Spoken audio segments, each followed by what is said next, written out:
Dunia semakin VUCA. Pasti setuju sahabat semua dengan istilah VUCA ini yang arti sederhananya volatility, uncertainty, complexity, dan ambiguity. Volatility adalah gejolak kehidupan yang sangat ekstrim. Uncertainty adalah ketidakpastian. Complexity adalah kerumitan yang parah, dan ambiguitas adalah punya banyak maksud, punya banyak arti. Tidak ada kejelasan. VUCA terjadi karena bermacam disrupsi atau kondisi di mana terjadi inovasi yang menyebabkan perubahan besar-besaran secara ekstrim ke dalam sistem yang baru. Kata disrupsi pada model bisnis baru misalnya, baru sah jika memenuhi juga unsur less government involvement atau berkurangnya campur tangan pemerintah dan regulator. Sistem baru yang lebih ringkas, mudah, dan murah. VUCA di dunia saat ini terdisrupsi. Model bisnis yang terparah adalah karena perang militer, perang cuaca, perang informasi, perang dagang, dan banyak lagi yang terjadi di dunia sekarang atas nama negara, atas nama wilayah, atas nama ideologi, dan berbagai alasan lainnya yang menyebabkan manusia menjadi serigala bagi sesama manusia. Kita detailkan lagi penyebab VUCA, biological warfare, yaitu perang biologi virus Wuhan misalnya, perang obat-obatan big farmasi dunia, perang militer di Ukraina, dan beberapa negara di Timur Tengah, perang pangan, efek terganggunya jalur pangan dan perubahan iklim karena perang cuaca.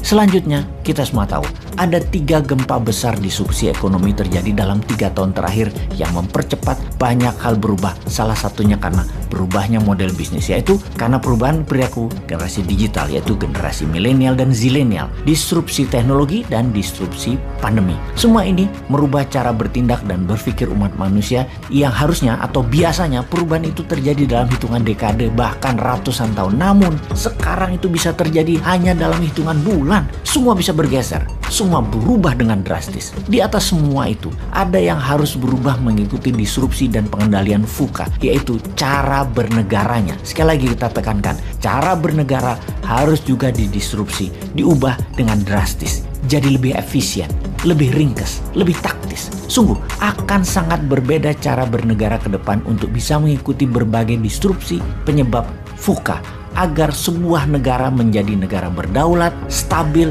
progres, dan sejahtera. Kita melihat ke dalam sekarang, masih cocokkah cara bernegara Indonesia selama ini? Kita tahu ada banyak cara bernegara, dan kita pastikan cara bernegara tidak harus merubah pondasi negara yaitu Pancasila dan Undang-Undang 45. Namun cara atau how to-nya kita bisa ubah. Cara untuk membuat Indonesia menjadi negara kaya, makmur, kuat, berdaulat, sehat, pintar, dan bahagia warganya. Kita bisa, yaitu dengan mengubah 100% cara yang dilakukan oleh negara saat ini dalam sistem ekonominya. Itu yang kita fokuskan di awalnya, karena sungguh kesejahteraan adalah kunci kesehatan, kemakmuran adalah kunci pertahanan dan keamanan, kekayaan adalah kunci majunya kesadaran spiritual, majunya budaya, majunya sosial, dan kedaulatan sebuah negara tentunya. Bagaimana untuk membuat ekonomi Indonesia makmur, sejahtera, gemah limpah, loh jinawi, ijo royo royo, tentrem kertora harjo. Oh maaf pakai bahasa Jawa, artinya makmur, sehat, aman, subur, damai. Bener deh. Rasanya sulit untuk masyarakat hidup menjalankan ibadah spiritual, mencari kebahagiaan kalau perut lapar, berpenyakit, hartanya dijajah, dan menjalankan kehidupan sehari-hari, barang-barang serta jasanya bergantung dari negara dan bangsa lain. Karena itu, kita harus mempelajari banyak hal di dunia luar sana sebagai pengetahuan atas apa yang terjadi di berbagai wilayah dan apa yang terjadi di tanah air karena pengaruh di luar sana. Kemudian menyusun apa yang akan kita lakukan agar yang negatif tidak terjadi kepada masyarakat kita, yang terbaik terjadi pada kita, yang kita bawa keluar sebagai pemain besar dalam global player di dunia, dalam pengaruh positif tentunya. Kita rincikan. Kita tengok negara Nordik. Mengapa mereka kaya? Mengapa dengan jam pelajaran yang pendek, bahkan hanya sekolah 4 hari dalam seminggu yang mulai diterapkan segera, juga tidak ada PR, lebih banyak vokasinya daripada akademinya, dari pendidikan SMA ke bawah. Ternyata membuat masyarakatnya jadi handy, ringan tangan, dan terampil, serta produktif. Kita menengok Inggris, kuat dalam bidang akademi, juga kuat dalam kegiatan ekstrakurikuler yang ditiru oleh India, Amerika, Singapura, Australia. Semua meniru Inggris, cara pendidikan sekolahnya, setidaknya SMA ke bawah.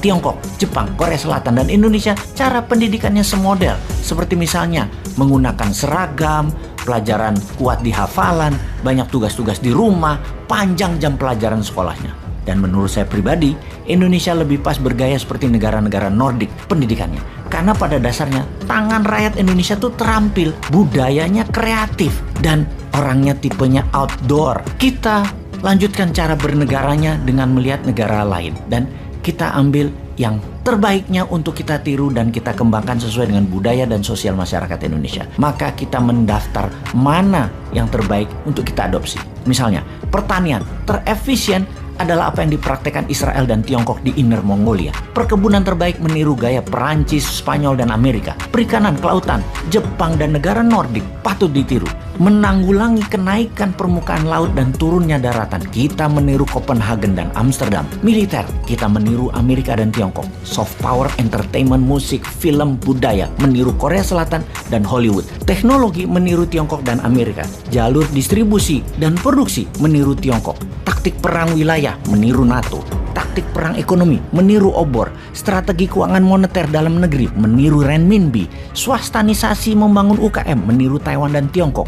Elit politik, meniru aristokrat politikus Eropa yang santun, terdidik, dan berorientasi ke rakyat. Kelolaan negara, meniru Singapura dalam masalah perumahan, sampah, lingkungan hidup untuk menjadikan Indonesia livable, workable, eco-living terbaik di dunia. Keuangan rupiah, backed by gold, menggantikan dolar. Ini semua akan membuat Indonesia the best maritime country in the world, the strongest country in the southern hemisphere, menjadi idaman dunia untuk tinggal dan hidup di Indonesia. Ini semua akan terjadi kalau setiap tahunnya ada 10 juta warga dunia mengantri ingin menjadi warga negara Indonesia. Kalau warga Eropa dan Amerika ingin pindah ke Indonesia. Kalau orang kaya Tiongkok ingin hidup di Indonesia. Kalau orang pinter India ingin hidup di Indonesia. Kalau orang alim ulama dunia ingin hidup di Indonesia. Kalau orang terbaik di dunia ingin hidup di Indonesia. Itulah cita-cita Indonesia ke depan yang pasti terjadi. Ngomong-ngomong, siapa yang akan menjadikan impian ini menjadi kenyataan?